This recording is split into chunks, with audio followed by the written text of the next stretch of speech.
Good morning, dear students. See, we have talked about the Cartesian plane and Argand plane. What is Argand plane and Cartesian plane? All of us we know. Suppose a point is here, P, which is associated with the ordered pair x comma y. That means we understand that the horizontal distance of this point from the y-axis is x unit, and the vertical distance of this point from the x-axis is y unit.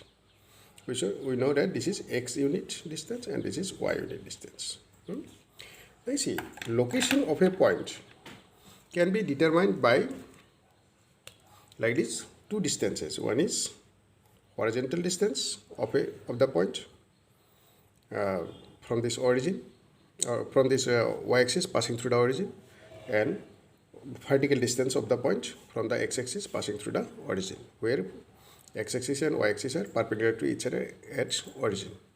Now, with respect to this origin, we can also give the location of this point by means of two other quantities, and those two quantities will be called like this. So, location of this point P, suppose, which is denoted by Z, suppose, its location can also be given by two different quantities. One is if I join this point with the origin, and I will get a distance here, this distance, and the angle made by this line joining this point and the origin, that angle, suppose it is theta, and this distance is suppose r. Okay, so this location can also be given that this location is by say angle say 30 degree with the positive direction of the x-axis. With the positive direction of the x-axis, this line joining the point and the origin makes an angle theta with the positive direction of the x-axis, and the distance of this point from the origin is r. So by these two quantities also the same point can be denoted. So the same point, location of the point, same point can also be represented by these two quantities. When a point P is located by using these two quantities, one is theta, one is r, it means r comma theta also can represent this location. So then this theta is actually what? Theta is the angle made by the line joining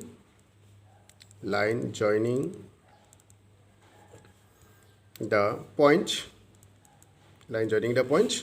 with the origin, So origin is called pole also. Pole, that means origin. Okay. Theta is the angle made by the line joining the point with the origin, joining the point and origin or pole which the x-axis, meaning this is the positive direction of the x-axis. So this is positive direction, and with that positive direction, what angle it makes, that is angle theta. So suppose the location of the point is here, this is the point.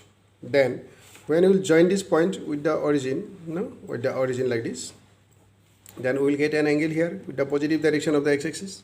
We are talking about that angle and this length.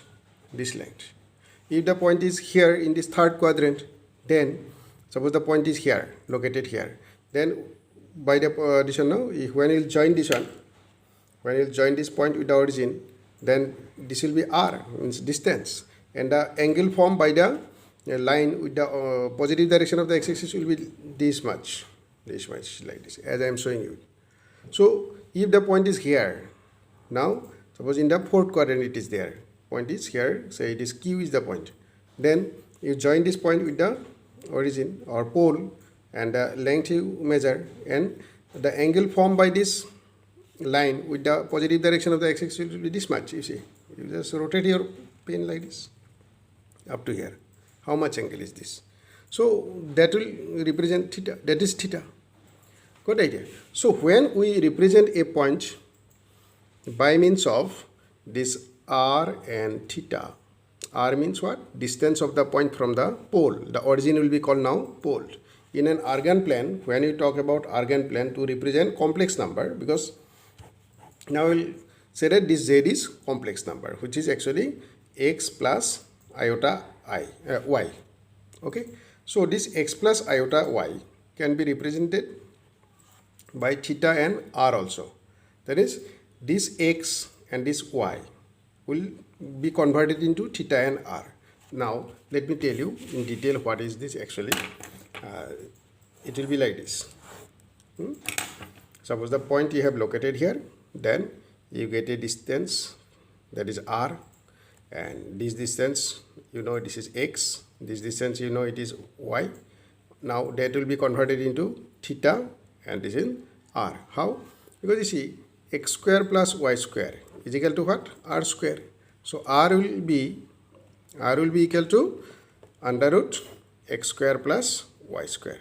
This is, r is also called this modulus of z. Modulus of z. R is equal to modulus of z. That is equal to under root x square plus y square. So this value you can get connected with x and y.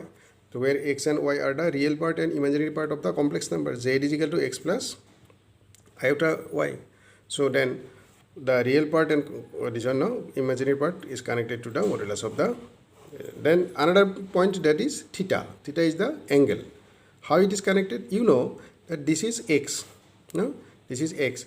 Now using this x and this r, this is base and this is hypotenuse with respect to this angle.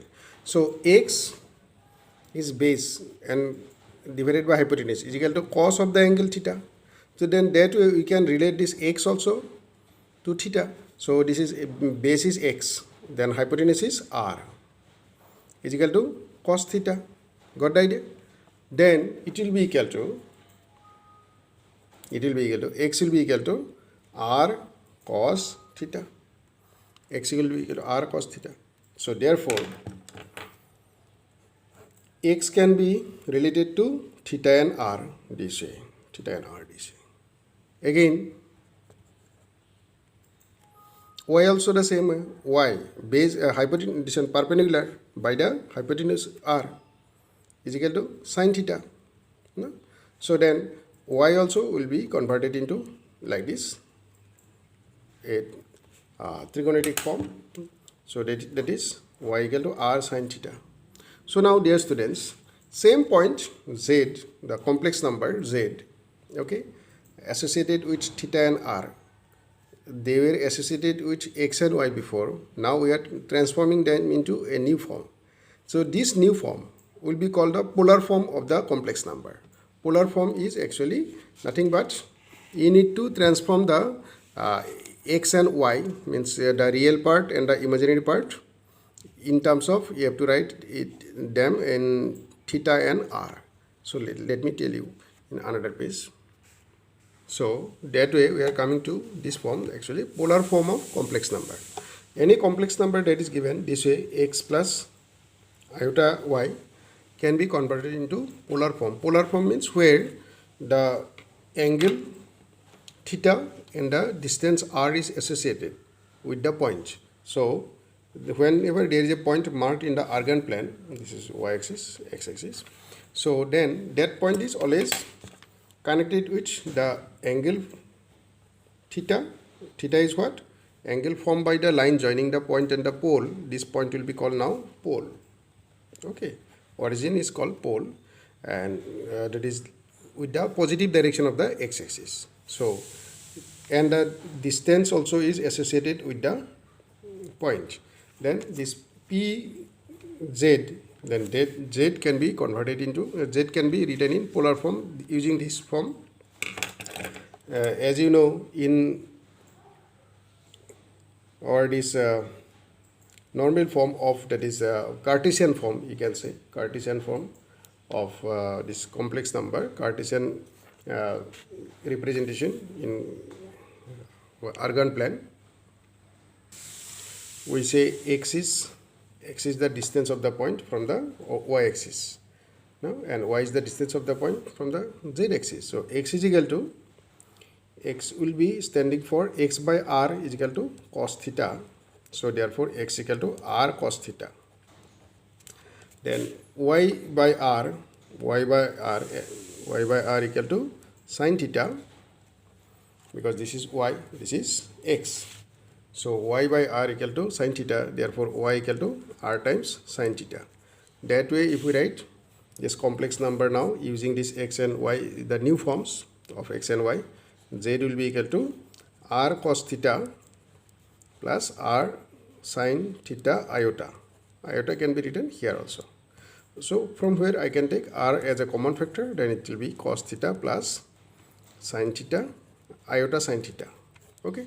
That is when we want to write the complex number in polar form. This is called polar form of complex number. Polar form of z. So whenever we want to write the polar form of complex number z, then we need the two values, r, which is also called modulus of, or the modulus of complex number z, can be calculated by finding x square under root x square plus y square. No? And you can also find the value of theta. Actually theta will be required. As you know, r cos theta is what? R cos theta is x and r sin theta is y. So then if you want theta, then you have to divide x by y is equal to r cancel. So sorry, y by x you can take, y by x. That means you are dividing r sin theta by r cos theta. Then r will get cancelled here, r will get cancelled. That way you will get y by x is equal to tan theta. So that means the theta will be tan inverse of y by x, and this value of this theta should lie between 0 and twice pi. Remember this. So the value of theta should be like this. It should lie between 0 and twice pi. It can be equal to 0, but it is not equal to twice pi.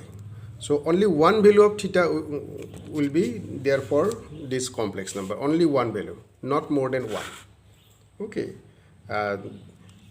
You can think about the position of theta this way, as you see. So the theta can lie here in this quadrant. No? This is positive value of theta in positive direction you just measure.